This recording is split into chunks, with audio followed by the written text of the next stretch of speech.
Halo teman-teman semua, selamat datang di channel Pojok Santai, di mana kita akan ngobrolin bola dengan santai.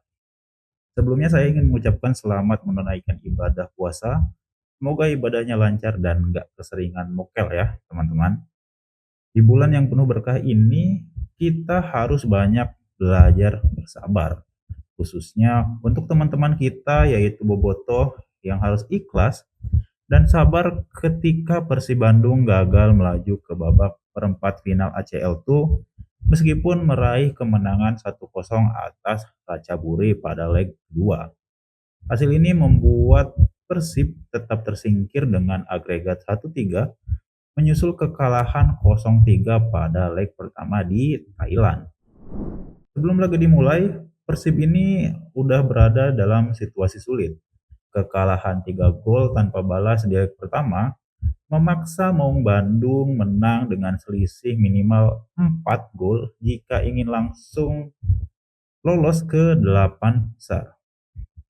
Pelatih Persib Bojan Hodak dengan tegas menyatakan bahwa timnya tak akan menyerah meski tertinggal agregat 3 gol di leg pertama. Ia menilai kekalahan di Thailand adalah satu pertandingan di mana hampir semuanya berjalan salah dan itu menjadi bahan evaluasi besar untuk timnya. Tekanan besar pun menyelimuti laga ini mengingat pertandingan digelar di hadapan pendukung sendiri dengan ekspektasi tinggi dari Bobotoh. Di babak pertama, Persib tampil agresif sejak menit awal pertandingan. Tempo permainan cepat, pressing tinggi, dan serangan terus dibangun oleh skuad Maung Bandung. Pada menit ke-6, Persib sempat membuka keunggulan melalui Berginho, namun gol tersebut dianulir wasit karena Berginho berada di posisi offside. Persib terus menekan hingga akhirnya pada menit ke-39, Andre Jung berhasil mencetak gol untuk memperpendek jarak. Skor berubah menjadi 1-0 untuk Persib dan agregat menjadi 1-3. Dengan gol di babak pertama ini, asa Persib untuk membalikan keadaan sebenarnya masih terbuka lebar. Namun situasi berubah menjelang turun minum.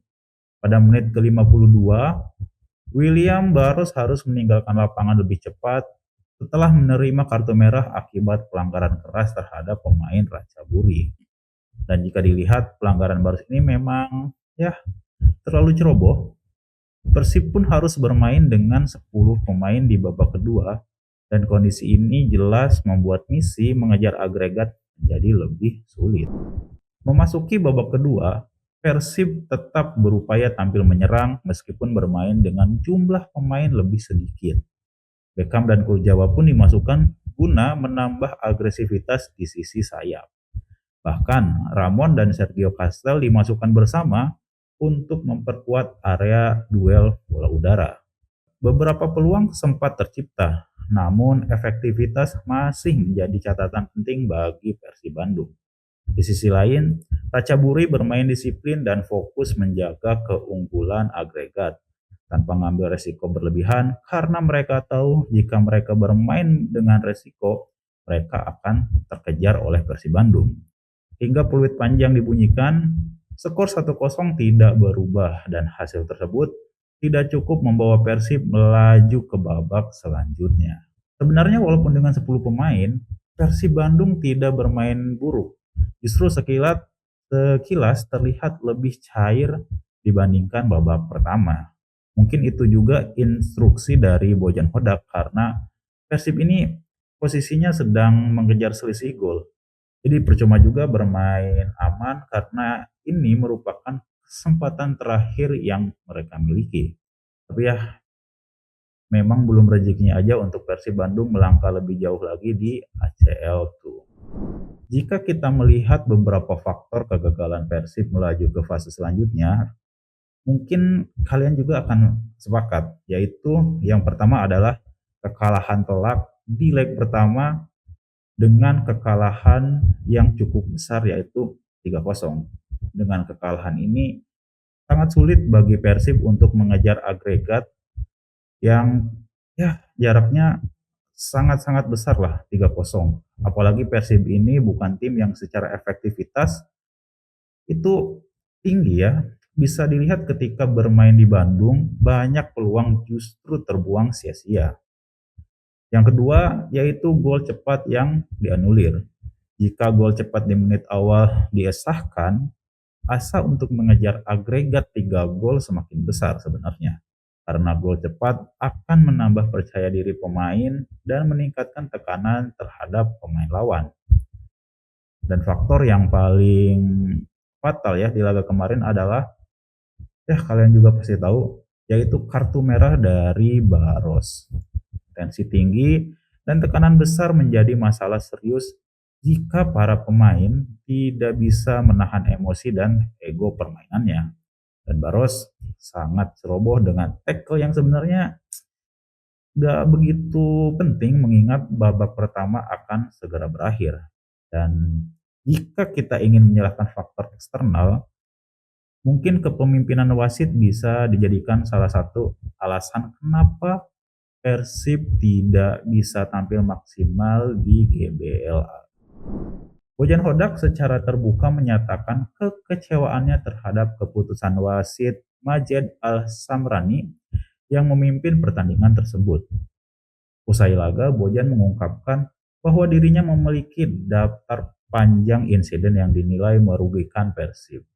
Mulai dari pelanggaran yang tidak diberikan, keputusan krusial yang dianggap mempengaruhi jalannya pertandingan. Menurut Hodak, situasi ini bukan sekedar soal kalah atau menang, melainkan menyangkut keadilan dan konsistensi dalam penegakan aturan. Dan yang paling terlihat adalah bagaimana wasit tidak tegas dalam mengambil keputusan ketika pemain Ratchaburi mengangkat kaki terlalu tinggi dan terkena kepala Adam Alis. Tindakan tersebut bisa dikatakan dangerous play atau permainan berbahaya yang mungkin bisa diganjar kartu merah sebenarnya. Manajemen Persib Bandung berencana membawa persoalan ini ke jalur resmi. Persib disebut akan mengajukan laporan dan evaluasi kepada pihak terkait agar insiden serupa tidak kembali terulang di masa mendatang. Selain catatan untuk wasit, Bojan Hodak juga menyampaikan kekesalannya soal perilaku sebagian supporter yang terjadi setelah pertandingan berakhir. Dalam konferensi persnya, Hodak menyebut bahwa sekitar 30.000 supporter di GBLA sangat luar biasa. Mereka mendukung tim sejak kick-off dan membantu tekanan terhadap pemain lawan. Namun, ia menyoroti bahwa segelintir oknum justru merusak semuanya dengan berusaha masuk ke lapangan dan mengejar wasit, guys. Menurut Hodak, tindakan segelintir oknum supporter tersebut tidak hanya mencederai dukungan dari mayoritas supporter yang tertib, tetapi juga bisa membawa konsekuensi sanksi berat dari AFC terhadap Persib Bandung. Ini saya juga bingung ya, sebenarnya apa yang dicari oleh supporter yang suka bikin rusuh itu ya? Dengan kelakuan bodoh tersebut, mereka ini tidak akan dianggap sebagai pahlawan, tapi justru bakal dicap sebagai beban yang hanya merugikan tim. Apalagi dengan kejadian tersebut, pastinya sanksi berat akan menunggu Persib Bandung. Sudah tidak lolos, terus malah kena sanksi. Tapi kegagalan Persib Bandung di ACL2 ini bukanlah sebuah aib, melainkan prestasi yang patut untuk kita apresiasi.